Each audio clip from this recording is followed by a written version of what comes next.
Hello friends, welcome to life long learning. तो friends, आज हम डिस्कस करेंगे इंडियन ज्योग्राफी के कुछ 10 क्वेश्चन। आई होप आपको वीडियो पसंद आएगी। अगर वीडियो पसंद आए तो लाइक करें, शेयर करें अपने उन सभी फ्रेंड्स के साथ जो भी कम्पिटिटिव एग्ज़ाम की तैयारी करें। ठीक है, आपका कोई भी छोटा बड़ा एग्ज़ाम है उसमें इंडियन ज्योग्राफी, हिस्ट्री, पॉलिटी ये पूछी जाती है। ठीक है, और अगर पहली बार विजिट करें तो चैनल को सब्सक्राइब करें। तो चलिए स्टार्ट करते हैं आज की क्लास को। तो आज के लिए फर्स्ट क्वेश्चन है कि कोंकणी भाषा किस राज्य में बोली जाती है। ठीक है, और संविधान में इसको मान्यता प्राप्त है। ठीक है, संविधान में हमारी जो 22 भाषाएं हैं, ठीक है, उसमें एक कोंकणी भाषा भी है। ठीक है, तो आपको बताना है कि कौन से राज्य में बोली जाती है। असम में, गोवा में, केरला में या फिर नागालैंड में। तो इसका राइट आंसर हो जाएगा ऑप्शन नंबर सेकंड, गोवा में। अच्छा, और कौन से जो इनिशियली संविधान की जो भाषाएं थी, ठीक है, उसमें ये इंक्लूड नहीं थी। ठीक है, इसको कब जोड़ा गया? तो इसको जोड़ा गया है 71st कॉन्स्टिट्यूशनल अमेंडमेंट एक्ट हुआ था। कब आया था ये? 1992 में। ठीक है, ये आया था। और ये कोंकणी जो लैंग्वेज है ये 50th लैंग्वेज बनी थी। ठीक है, अभी तो टोटल हमारे पास 22 भाषाएं हैं। ठीक है, पर इनिशियली पहले जो थी वो 12 भाषाएं थी। ठीक है, या 13, और ये बनी थी 15वीं भाषा, कोंकणी भाषा। कब बनी थी? कौन सा कॉन्स्टिट्यूशनल अमेंडमेंट हुआ था? तो ये हुआ था 71st। कब हुआ था? 1992 में। ठीक है, अच्छा, गोवा की बात करें तो गोवा की कैपिटल क्या है? तो ये है पणजी। ये आप सबको पता होगा। ठीक है, पर इसको ऐसे रिवाइज कर लेते हैं। गोवा की कैपिटल है पणजी। ठीक है, और आपको पता होगा कि क्षेत्रफल के आधार पे देखें, एरिया वाइज देखें तो गोवा सबसे छोटा राज्य है। ठीक है, और गोवा की टोटल 2 डिस्ट्रिक्ट हैं। ठीक है, सिर्फ 2 डिस्ट्रिक्ट हैं। और इसका एरिया कितना है? तो इसका एरिया है 3702 स्क्वायर किलोमीटर। अगर टोटल इंडिया के टोटल एरिया का पूछें कितना परसेंट है, तो ये है सिर्फ 0.11% of total area of India.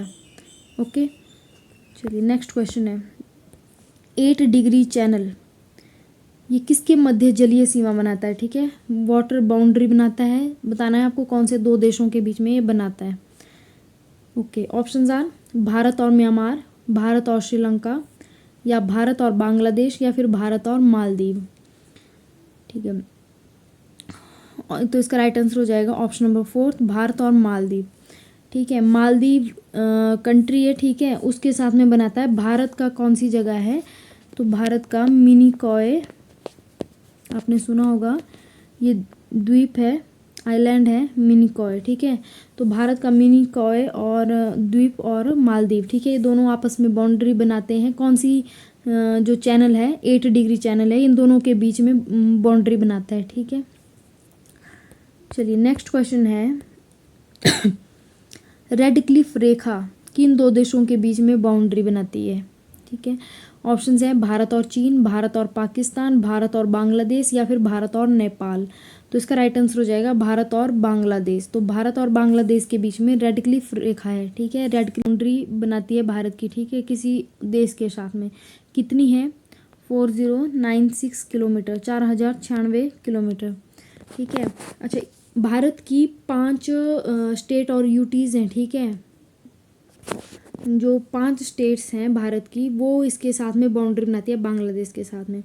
अगर हम ऐसे मोटा मोटा थोड़ा मैप में देखने का ट्राई करें तो इस तरफ को है हमारा वेस्ट बंगाल। ठीक है,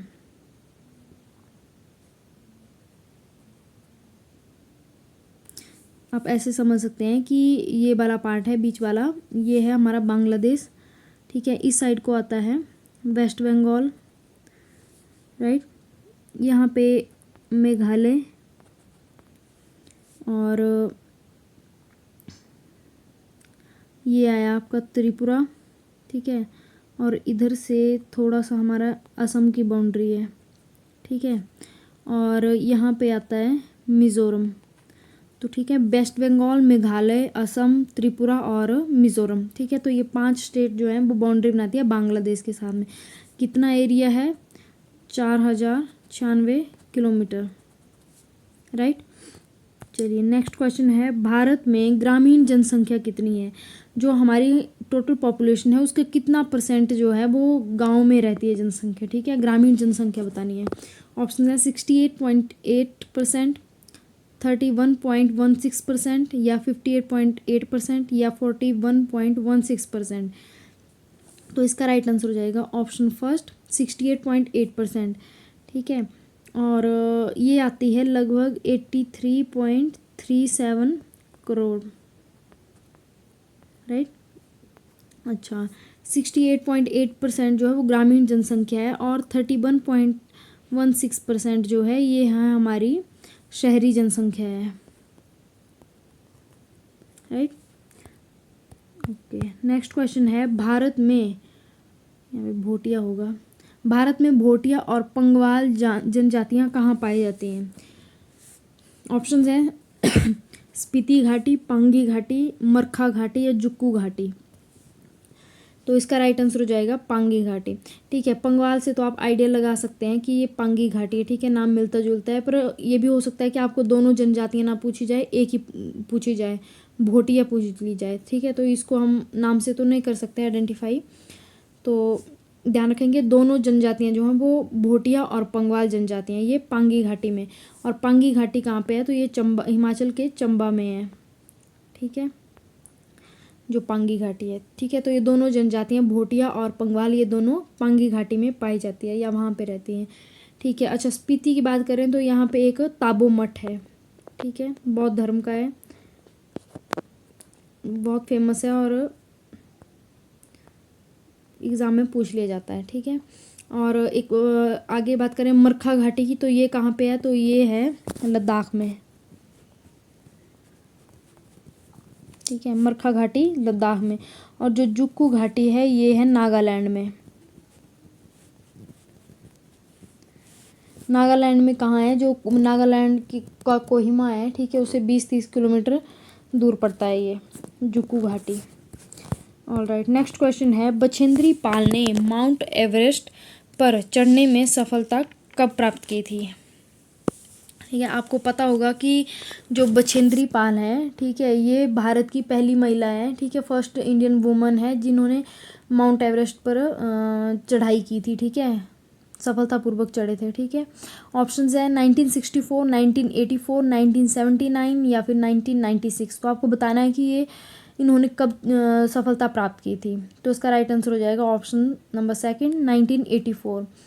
और अच्छा, माउंट एवरेस्ट की बात करें तो ये कहाँ पे है? तो ये है नेपाल में, ठीक है, और ये पार्ट है ग्रेटर हिमालय का, बाह्य Himalaya, greater Himalaya. Alright, okay. और इसकी हाइट कितनी है? तो इसकी हाइट है माउंट एवरेस्ट की 8,848 मीटर, वर्ल्ड की हाईएस्ट चोटी है, ठीक है। चलिए नेक्स्ट क्वेश्चन है, शिवालिक हिमालय दक्षिण में गंगा मैदान से किस भ्रंश द्वारा अलग होता है? फॉल्ट बताना है कि जो हमारा शिवालिक हिमालय है, मान लीजिए ये शिवालिक हिमालय है, ठीक है, और यहाँ पे आपका गंगा का मैदान है, तो इन दोनों को कौन सा भ्रंश जो अलग करता है? फॉल्ट बताना है, ठीक है।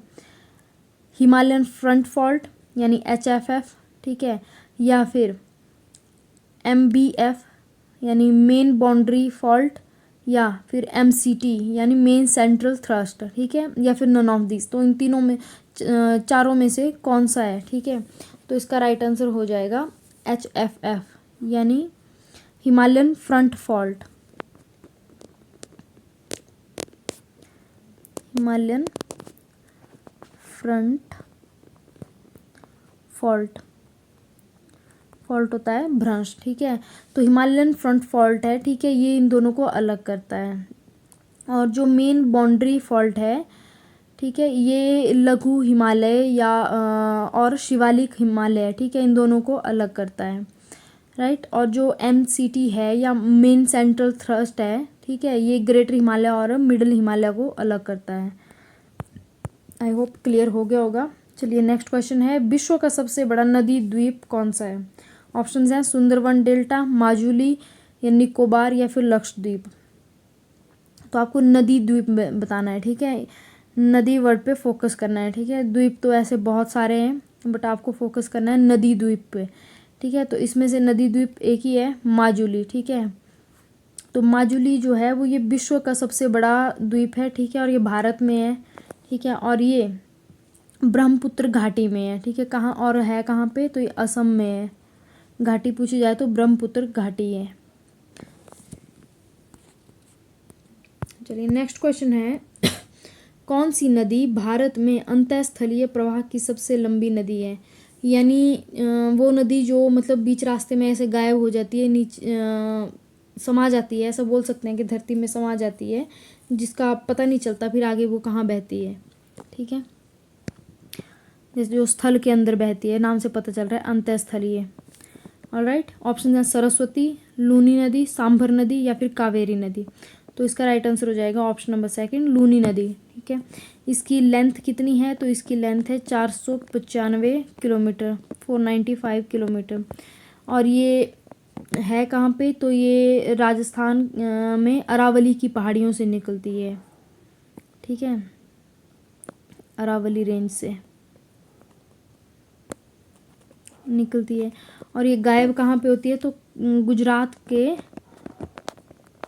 कच्छ का रण जो है, ठीक है, उसके रेगिस्तान में या उसके रेत में ऐसे गायब हो जाती है, विलुप्त हो जाती है, ठीक है। तो इसके लिए इसको बोलते हैं कि ये सबसे भारत की सबसे लंबी अंतःस्थलीय प्रवाह की नदी है। ऑलराइट, चलिए आज के लिए लास्ट क्वेश्चन है सैडल पीक कहाँ पर है। उत्तरी अंडमान में, मध्य अंडमान में, दक्षिण अंडमान में या फिर ग्रेट निकोबार में। तो इसका राइट आंसर हो जाएगा ऑप्शन नंबर फर्स्ट, उत्तरी अंडमान में, ठीक है। और ये उत्तरी अंडमान की या अंडमान निकोबार की सबसे हाईएस्ट पीक है। और इसकी हाइट कितनी है, तो इसकी हाइट है 732 मीटर, ठीक है। अच्छा चलिए बाकी तीन की भी बात कर ही लेते हैं। मध्य अंडमान में की सबसे हाईएस्ट जो पीक है वो है माउंट डिओवोली,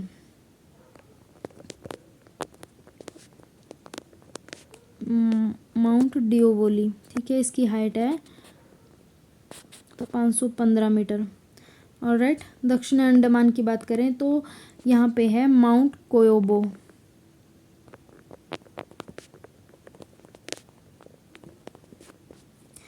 माउंट कोयोबो, और इसकी हाइट है 460 मीटर, ठीक है। और जो ग्रेट निकोबार की बात करें तो यहाँ पे है माउंट थुलियर, नाम थोड़े अजीब अजीब हैं बट सुने होंगे तो एग्ज़ाम में अगर आएंगे तो ध्यान आ जाता है। माउंट थुलियर, इसकी है हाइट 642 मीटर, ठीक है। तो सबसे हाईएस्ट है सैडल पीक जो कहाँ पे है, उत्तरी अंडमान में है, और इसकी हाइट है 732 मीटर। मध्य अंडमान में माउंट डिओवोली, ठीक है। और दक्षिण अंडमान में है माउंट कोयोबो, और ग्रेट निकोबार में है थुलियर, ठीक है, जिसकी हाइट है 642 मीटर। तो फ्रेंड्स ये थे आज के कुछ ज्योग्राफी के 10 क्वेश्चन। आई होप आपको वीडियो पसंद आई होगी। वीडियो पसंद आए तो लाइक करें, शेयर करें और चैनल को सब्सक्राइब करें।